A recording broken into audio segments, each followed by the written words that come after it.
많은 SF 영화나 소설 속에서 지구를 침공한 외계인들이 인간을 마치 꼭두각시처럼 조종하는 장면이 나옵니다. 대표적인 작품이 로버트 하이나인의 소설 The Puppet Masters, 그리고 잭 피니의 소설 Invasion of Body Snatcher입니다. 이 두 작품 모두 영화로 만들어졌습니다. 특히 잭 피니의 소설은 영화 신체 강탈자의 침입 등 여러 번 리메이크됐죠. 여기서 인간의 몸을 숙주로 이용하는 외계 생명체들은 인간의 두뇌, 즉 정신을 조종합니다. 멀쩡하던 사람들이 하나둘 신체는 물론 기억까지 빼앗기게 되죠. 이런 작품들이 큰 공포감을 불러일으키는 이유는 부모, 친구, 애인, 이웃 등 잘아는 사람들이 어느 날 갑자기 낯설고 섬뜩한 존재로 변하기 때문입니다. 이런 변이체가 좀비와 다른 점은 좀처럼 정체를 드러내지 않는다는 것입니다.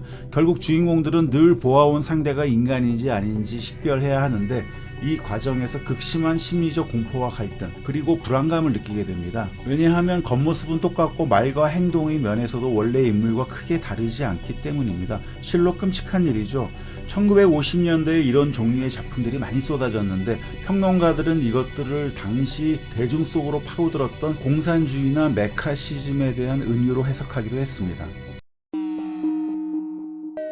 흔히 뇌는 신체의 사령부로 불립니다. 그렇기에 만약 누군가에게 뇌를 점령당한다면 영화에서처럼 꼭두각시가 될 수밖에 없습니다. 따라서 지구를 점령하려는 목적을 갖고 있는 외계인들이라면 인간의 뇌를 노릴 가능성이 얼마든지 있습니다. 이제 외계인들이 우리보다 진보된 과학기술을 갖고 있다는 가정하에 그들이 어떻게 인간 뇌를 접수할지 상상해 보겠습니다.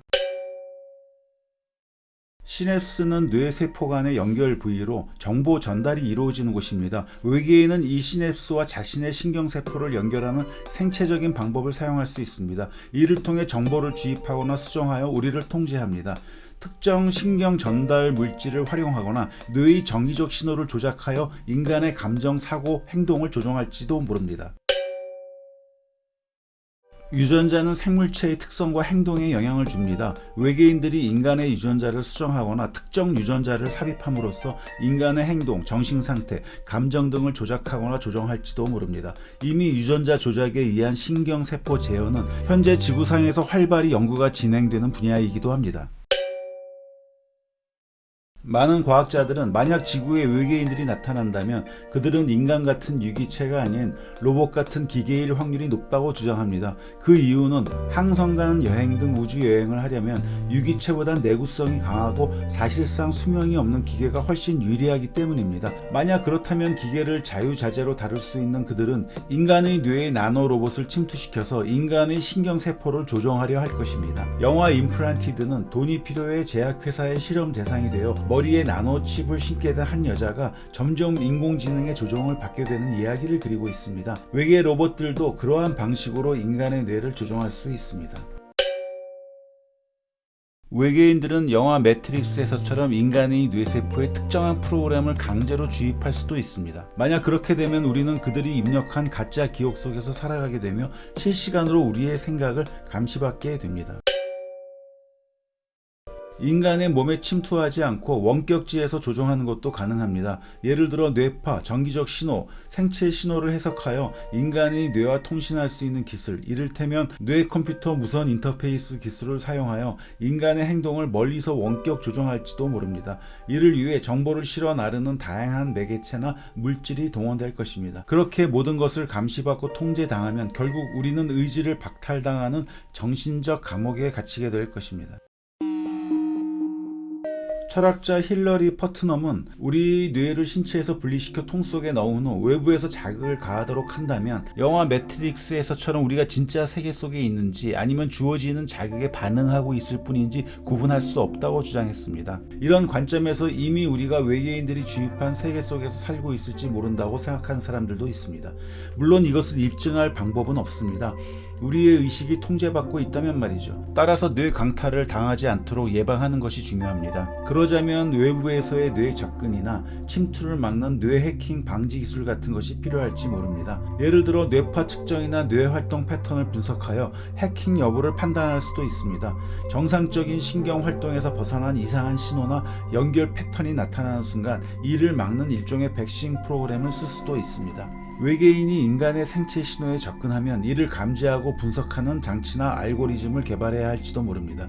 예를 들어 외계인이 특정한 정기적 신호를 사용한다면 이를 탐지하기 위한 전극이나 신호 처리 시스템을 만드는 것입니다. 아울러 먼 훗날 저마다 스스로 뇌를 지키기 위해 기억을 늘 백업시켜 놓은 상태에서 만약 외계인이 주입한 가짜 기억과의 불일치가 발생할 경우 이를 감지하는 장치를 쓰게 될지도 모릅니다.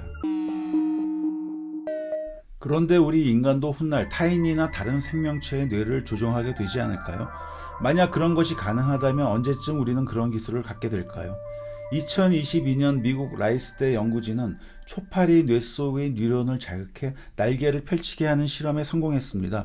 연구진은 유전공학과 자기장을 이용해 초파리의 뉴런을 제어한 것인데 향후 이런 기술은 인간에게도 적용될 수 있습니다. 인간 뇌 속의 뉴런을 자극해 특정 행동을 유발하는 데 활용될 수 있습니다. 한편 fMRI 등 인간의 뇌 활동을 측정하는 장치를 이용해 생각을 읽으려는 연구도 진행 중입니다. 신경학자 잭 갤런트가 이를 연구하는 대표적인 인물인데 그는 피험자가 동영상을 보는 동안 이 장치를 이용해 대뇌 시각 피질의 활동에 대한 데이터를 모으고 나중엔 이를 바탕으로 오로지 피험자의 뇌 활동만을 측정해서 그가 보고 있는 영상의 이미지를 재현해내는데 성공한 바 있습니다. 놀라운 일이 아닐 수 없습니다. 결국 인간이 떠올린 이미지나 생각을 읽을 수 있다는 얘기니까요. 우리의 뇌는 시각을 통해 어떤 이미지나 단어를 보게 되면 신경세포의 어떤 패턴으로 그것을 드러냅니다. 따라서 신경세포의 그 패턴을 해석하여 우리는 피험자의 생각이나 보고 있는 것을 재현해낼 수 있습니다. 이렇게 쌓인 데이터는 뇌의 생각이나 떠올린 이미지를 보는 사전으로 활용될 것입니다.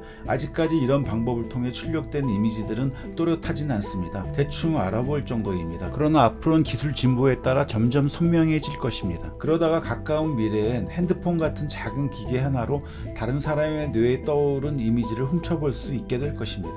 그 기술을 활용하면 남이 잠자는 동안에 꾸는 꿈도 훔쳐볼 수 있다고 합니다. 물론 자신이 밤새 꾼 꿈도 다음날 아침에 영화를 보듯 재현해 볼 수도 있게 됩니다. 잭 갤런트는 우리가 사용하는 어휘들이 뇌의 어느 부위에서 처리하는지 알려주는 대뇌 피질 어휘 지도도 개발 중입니다. 만약 이런 기술이 완성된다면 어디서나 뇌의 읽힘을 당하지 않도록 조심해야 할 것입니다. 한편 이런 기술은 키보드 같은 입력 장치 없이 텔레파시를 하듯 오로지 생각만으로 통신할 수 있는 놀라운 미래를 예고하고 있기도 합니다.